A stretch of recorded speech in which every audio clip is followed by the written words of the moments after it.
Greetings and salutations. Welcome to Knife Chats with Tobias.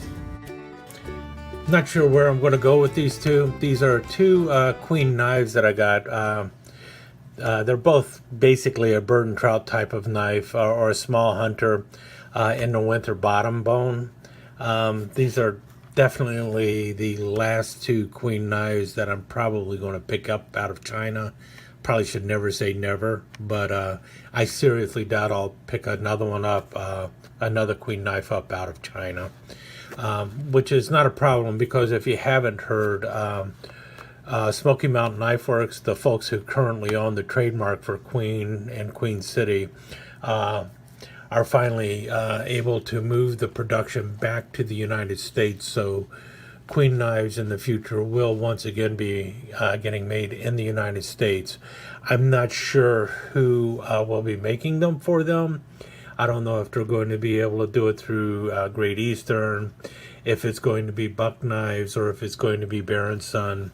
I know a lot of people had issues with the couple SMKW Queens that were made by Bear & Son, but if Bear & Son could kick it up just a notch or two, I think it would be fine as long as the price is acceptable. You know, I can't see spending $150 for a Bear & Son quality knife, and I can't see spending $70 for the current way Bear & Son makes its folders, but Bear & Son does do a good job on some things. Their quality control is getting up there a little bit. So if Queen is going to Bear & Son, and if the quality control is good, and if the material is all right and everything else, it could happen. It could work. If they go with Buck, then I have that's going to be really interesting because I don't know Buck making a lot of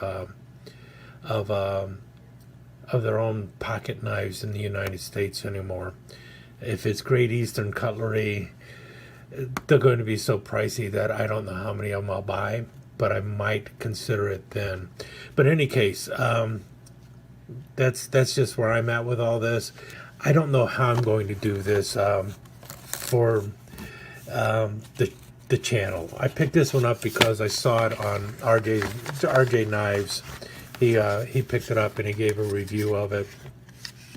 And it was a pretty good review. And the knife, for the most part, is not bad. It's a $25 knife. It comes with a leather sheath. I'll talk a little bit about that in a second. And then it's just your bird and trout knife. Now, this kind of looks like the Queen. I think it's the 85 pattern bird and trout knife. Same as the little small hunter. That is made by Rough Ryder, and at first I thought that's all they did was they took the Rough Ryder and turned it into a Queen again. We know they've done that with quite a few knives, but this is not the same as the Rough Ryder. For one thing, you'll see here it is 440C steel. You do see China there, but there's a little bit more to it than that, than just it not being the Rough Ryder. Here's the Rough Ryder and Stag, and you can see right away just by looking at the bolster, the back pommel there is different, the guard is different, and also it's hard to see if I don't show it to you, but the overall length of the blade is different.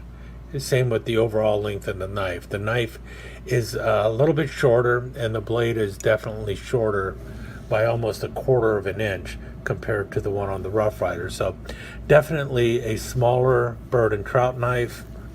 And compared to the older Queen, this is a Queen. This was my Sharp Fan ones, but this is the actual Queen bird and trout knife that was made in Titusville. And you see the blade is a little stouter, a little shorter, and the back pommel is definitely different as well. So there's definitely differences in it. Notice how much wider it is. Now, here's where the problems come in. I'm not crazy about the shape of the pommel. It's okay. It works. Again, $25 knife, $15 knife. The difference between the two, 440C and 440A. This is in genuine stag. This is in their winter bottom bone, and I will give them props. The winter bottom bone looks pretty good. It really does. Some also call it a worm groove, but this is a pretty good facsimile of the winter bottom jig bone that Queen was famous for. So they did a really good job with that part. Where I find a weakness on this knife is the edge. It's a very rough edge. The grind looks fairly even, but it doesn't match on both sides, and it's very toothy. And it's like they haven't quite figured out how to sharpen 440C in the factory. That's just my feeling about it. That's my opinion of it. This could be a whole lot sharper. It's nowhere near the sharpness that you find on a Rough Ryder, and it's probably because, well, 440C is a harder steel than 440A, so the edge that's on there is going to last longer, but you're really going to need to work on getting that edge a little better than what you got on there. The other thing is the leather sheath. It's pretty well made, but it is definitely a lower quality leather than what you would anticipate, especially for the Queen name. But again, it's made in China, might be made in China. This leather is stiff as a rock, and my fear is it is going to crack with no problem over time, because it is just so stiff. It is well stitched. It definitely has some decent enough rivets going on there. It's well riveted, and the embossing looks really good on there, and the knife does fit in there pretty well. Goes in pretty well. So all in all, it's not a bad leather sheath, but the quality of the leather is not as good as you would hope it would be. This is the Rough Ryder sheath.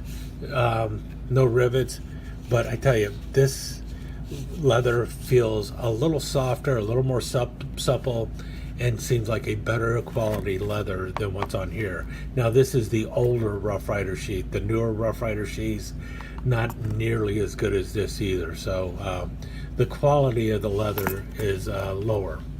This has a nice supple leather sheath, but as you can tell, one of the rivets popped. Now, this is the sheath that came with my Queen Titusville knife. So a different style of sheath with the little loop up on top there, which is almost insignificant, and it has this type of belt loop on there. I don't like that kind of belt loop. So all in all, I kind of do like this sheath, at least in style, better than this one, but it's definitely a lower grade quality of leather. So that's where I am with that. Would it have been better to have a nylon sheath? I don't know. I think a lot of people would have been upset if it would have come with a nylon sheath, at least with this knife. This one, the sheath isn't too bad. Let me put it that way. But it is probably the weakest part of this whole knife that you get here. That and the fact that the blade edge could be better. It's definitely harder, but you're definitely going to want to sharpen it. You're going to need to hone it as soon as you get it. It just kind of it does cut through paper and such, but you can feel it, you can hear it. It's definitely a rough cut. It's not as smooth as you would expect. But then again, like I mentioned, $25 knife, so not a bad price. And really, for what you're getting, it does look really good. So, am I being a little nitpicky? Probably, but it's the name. Part of it is we are buying the Queen name, and so I guess part of my problem with it also is the fact that it is the Queen name, and it's being made in China. So I have some biases against it. Now, I don't have a problem with knives made in China. You know how many Rough Ryder knives I have. But for some reason, when you take a great American knife company and you make the knife in China, then I have a little bit more of an issue with it. But I also understand why Smoky Mountain Knife Works did what they did with the Queen name and why they made them in China. And let me explain that for you real quick before I move on to this other knife. I think I'm just going to show them both. The reason the reason Smoky Mountain Knife Works took the Queen name and moved it to China was really quite simple. So now let's bounce back about 15 years or so.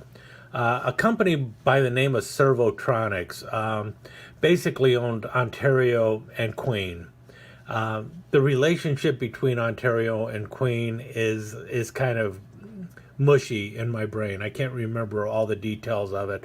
I'm not sure if Queen was owned by Ontario or if both Queen and Ontario were owned by Servotronics. In any case, I do know that some knives by Ontario were actually made by Queen. I don't think the reverse happened. I don't think there are any Queen knives made by Ontario. I think the fixed blades that you found from Queen were made by Queen. But in any case, eventually Queen just wasn't making the money that it needed to make, and so it ended up being sold. Servotronics kept Ontario. Queen went in a different direction. It was bought by the Daniels family, and the Daniels family kept Queen going for about another 5 or 6 years after getting it from Ontario or Servotronics, one of the two companies. In any case, eventually the Daniels family ran into the same problem. Queen just wasn't making the money that it needed to make in order to make a profit. And people were complaining about the quality dropping and so on and so forth. And so finally the Daniels family also said, all right, we're going to just have to cut our losses, file bankruptcy for Queen, and we're going to have to drop the product. And so enters Smoky Mountain Knife Works. Two great American name brands are out there up for the sale. You know, Queen, Queen City, and also Shatton Morgan. Now, I believe the Daniels family at the time decided to retain the trademark for Shatton Morgan. I believe now it is owned by Blue Ridge Cutlery. I'm not exactly sure on that, or if the Daniels family still owns it. But they did sell the Queen and Queen City name brand. Enter Smoky Mountain Knife Works. They buy the brand names, Queen, Queen City. They have the trademarks. And they're trying to find somebody to produce them for them in the United States.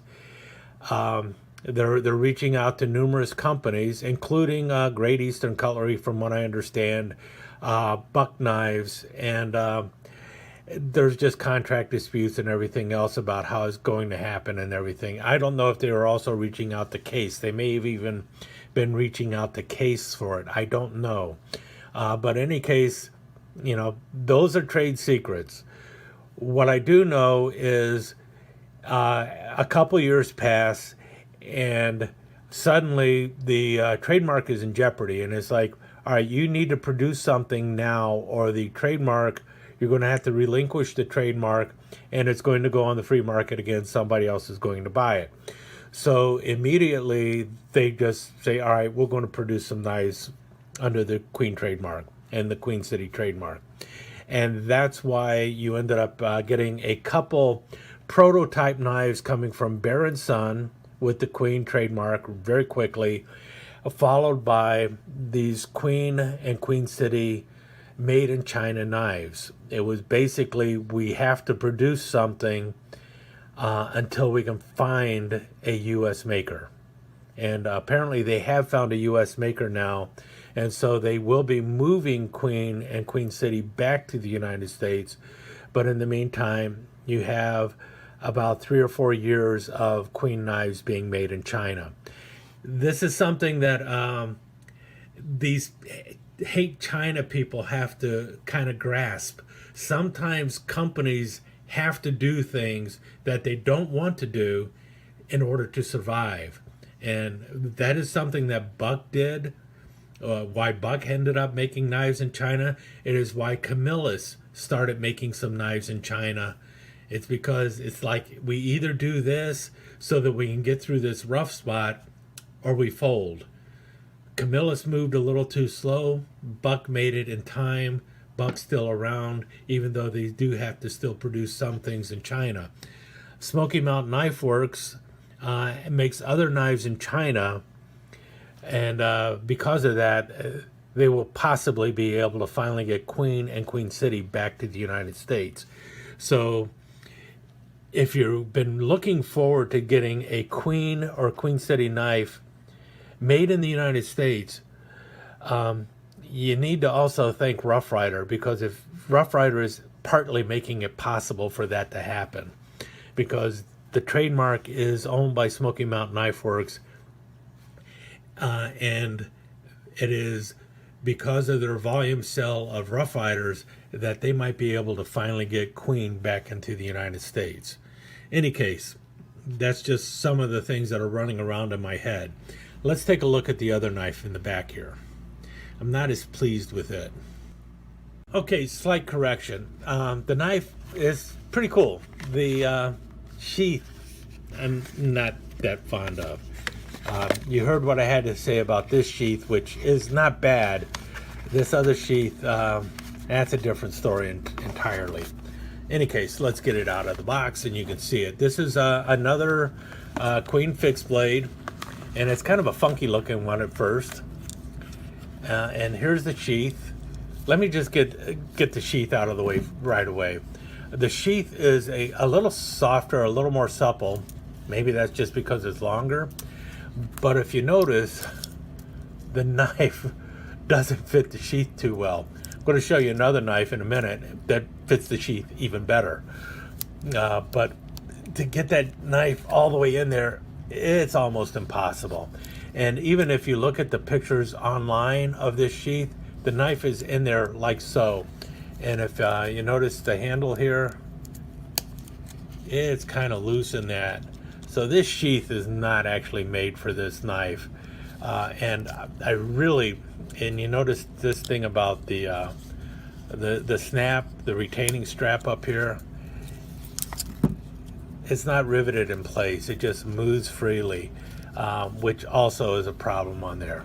The sheath is well stitched, and it's got some decent rivets in there. You got the nice embossing going on there, but the sheath is not the world's greatest quality leather. I'm going to just say that out of the top. And you can already see right up here where it is cracking. So that's telling me that the leather sheath is not nearly as good as it could be. And this is I'm going to get this out of the way right away, get it off my head, or get it out of my system so that I can talk about the knife, which I kind of dig. But the sheath, this is one of those things, you know how we always sit around complaining about it's got a nylon sheath, it's got a nylon sheath, it's got a nylon sheath, why don't they put it in a leather sheath? This is what happens when you insist on a leather sheath. You get a poor quality leather, and sometimes it's a poor fitting sheath. This sheath fits more than one Queen knife. Maybe it fits another one better, but it does not fit this one well. I would have much rather had a purpose-built sheath for this knife in nylon, a well-made nylon sheath over a poor quality leather sheath. That's just my opinion. And Rough Ryder has made more than one really well-made nylon sheath. Do I prefer a leather sheath? Yes. But I prefer a good leather sheath over a poor quality leather sheath, and I prefer a well-made nylon sheath over a poor quality leather sheath. All right, sheath I'm done with. I'm not going to complain about it anymore until I show it again. Let's move on to the knife. Okay, so this next knife is basically what happens when you take a small hunting knife, a nice full tang hunting knife, and you throw it in a drawer with a Stockman. Tell me that doesn't look like a Stockman handle. And they do something illicit, and this is the offspring. So you have a fixed blade, full tang knife with covers on the back or scales on the back that are off of basically a Stockman. And this is nothing new. This is something that I think, let's see, I know Richards did it in England. I know Imperial made knives like this, and Colonial made knives like this, where they basically took the handles of a pocket knife and they slapped them onto a full tang knife. So it's not uncommon for this to have happened back in the 50s and 60s and such. I don't know if Queen ever made a knife like this, but they have now, and this one is listed as Queen Steel on the blade. Got a nice thick blade going on. It got a little bit of a swedge there, but it is still very thick all the way to the end. And like the other knives in the Winter Bottom series, it is 440C again. Again, the blade edge could be a little sharper, no doubt about that. But the funky thing about this is the blades and the handle. You've got a pin blade over here. The action on it, getting it all the way open, is not the world's greatest. I don't think the spring works very well. Might be one of those things where I just got to clean it up better. And then the other blade you have over here is a cap lifter screwdriver. So little flathead screwdriver there. Don't know if that would work on a number 2 Phillips or not. I haven't tested it. Of course, if you're using it, you got this sharp blade on this end too, so you got a little problem with it on that end. You know, the idea would be that you would use the other end when the blade is in the sheath, and I can see where the cap lifter would be very helpful. I'm not as sure about the pin blade. I don't know if the pin blade is as important as you've got the other blade over there, but we do have a secondary pin blade there. Maybe you want to use it for something other than the meat, or maybe you need something for peeling your apple, and this is for other chores that you're using around the camp. I don't know, but it's just kind of cool. Now I do have another knife like this, and that's what I was going to mention. Let me show you that one. This one is from Germany. I showed it a long time ago, and that's why I bought this one, because I just like that idea of a knife. This is more of a Jagdnicker by Prius Lane, or Prius Lane, I think. I have to put that in there. But this is an older one. This company actually is more famous for making surgical tools. They are a Black Forest company, and they also operate in Brazil, mostly making surgical implements and other stuff for surgery. This one has a saw blade there, and then it also has a very long pick. So I think these tools are a little more useful than what's on this one. Of course, the cap lifter screwdriver, that's a pretty good idea. But I would have liked to have seen a saw on the other side of that. Now, the other thing I wanted to show you here is this sheath and this knife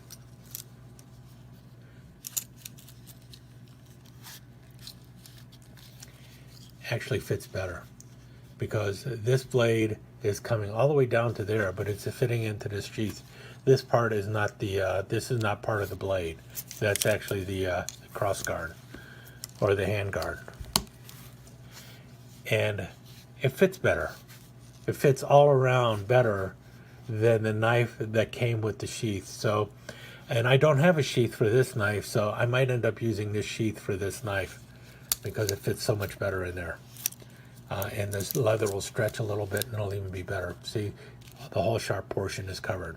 Now, granted, the entire sharp portion of the blade is covered here, but You'd think you would want that to come all the way up to the top there, and it doesn't. I guess it's fine there, but also the blade hits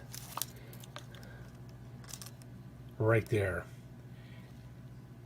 You know, and this blade right there. So this sheath fits this knife better. And you saw the grip around the top, or the strap around the top. All in all, this is just a better sheath for this knife. Of course, it's got a big Q on there for Queen, but something I think I could live with. But anyway, we are really talking about this knife right now and not the other knife by Prius Lang, even though it fits the sheath better. The only real issue I had with this knife, you know, all right, it's a little funky. I knew it's a little funky to begin with. They also have another knife that's about the same size, but it does not have this kind of handle, and it does not have the extra blades. It's just a single fixed blade knife, a little bit larger than this knife here. The thing is, if you look right here, all right, take that out, drop this in here, it goes in. Could go in a little further, not really. That's about as far in as it will go into this sheath. But if they would have made this sheath about an inch longer, I think that would have been a much nicer sheath than what you got here. And that's probably what they should have done. And I think that kind of sheath would have worked for both of these other knives that Queen has made. And you can see here the difference in size between the two. So both of them are basically bird and trout sized knives. This one is definitely much smaller. I'll put the stats up on both knives at the end of all this. I was thinking originally of doing 2 videos on this, but I think this is going to call it. I'm just going to call it a day with these. Any case, there you have them. Both of them are pretty cool knives. I do like the knives. The sheaths. This one is growing on me. I do think it's a poorer quality sheath than the knives that you're going to find that are made in the United States. This sheath, it's just, this is the kind of sheath that I expect on the old cheap imperial and colonial knives that were being sold for, you know, $1 or $2 at a time. And it's kind of really what I expect from knives out of Pakistan, not the type of sheath that I want to see on a knife with the Queen brand. But I do have to admit, they really do look nice. I'm just not sure about the quality of the leather. But the knives themselves, you know, 440C stainless steel, they could definitely use some sharpening. But the winter bottom bone really looks nice. I can see why people were buying it. But at the same time, hopefully once Queen gets moved over to the United States, they will repop these knives in winter bottom bone here in the United States. With that said, I'll leave you with some slides and talk to you again soon.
let me take just a second to thank you once again for dropping by and spending a few minutes here at Knife Chats with the Pious. I really do appreciate it, and I do appreciate any comments that you leave. So please remember to give me that thumbs up, and also don't forget to subscribe and ring that notification bell so you'll know when the next episode is up and running. Thanks again for dropping by. Really do appreciate your time here.